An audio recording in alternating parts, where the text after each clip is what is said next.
রঙিন ছবি দিতে হবে। তোমরা একটু দেখে নাও, এইখানে রঙিন ছবি দিতে হবে, এখানেও রঙিন ছবি দিতে হবে, দুটো করে। এখানে প্রথম হচ্ছে জন্ম তারিখ, জন্ম তারিখে প্রথমে হচ্ছে তারিখ, তারপরে হচ্ছে মাস, তারপরে বছর। আধার নম্বর দিতে হবে, আধার নম্বর আছে কাছে, আধার নম্বরটা লিখতে হবে। ফোন নম্বর বলো, 8926580316। বাবার নাম, ওর বাবার নাম মঙ্গল টুডু।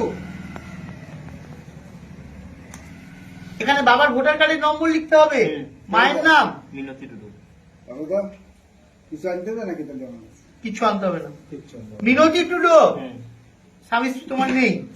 এইবার দেখো, গতবারের নির্বাচনে তো তোমার নাম ওঠেনি, তোমার বাবার নাম ছিল কি নাম বললে বাবার? মঙ্গল টুডু। দাদুর নাম লস টুডু, তাই তো? তাহলে এইখানে হবে তোমার বাবার নাম মঙ্গল টুডু। বাবার এপিক নম্বর দেখো, এটা 2002 এর লিস্ট,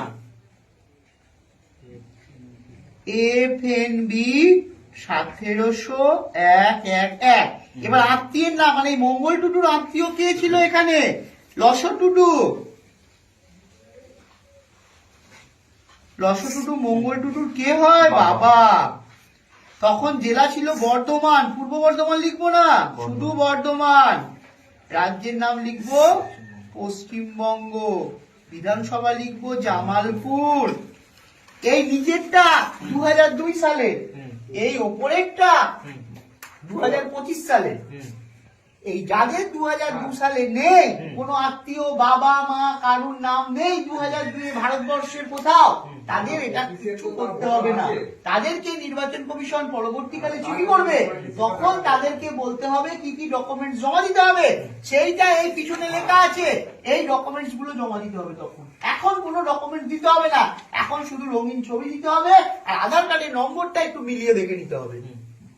তাহলে দেখো, বিধানসভা ক্ষেত্রের নম্বর এটা কিন্তু 274 লিখতে হবে, 262 লিখলে হবে না।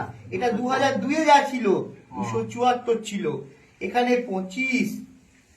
এখানে এবার তোমার বাবার নাম কত আছে? না 175 আছে। কত? 175।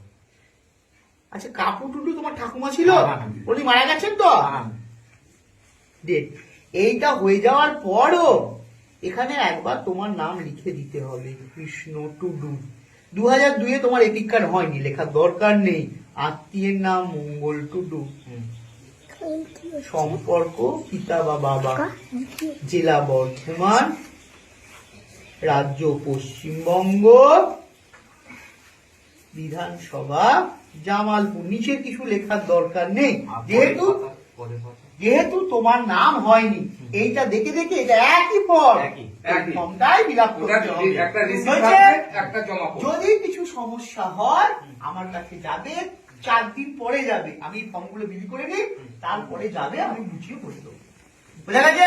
ঠিক আছে? হ্যাঁ।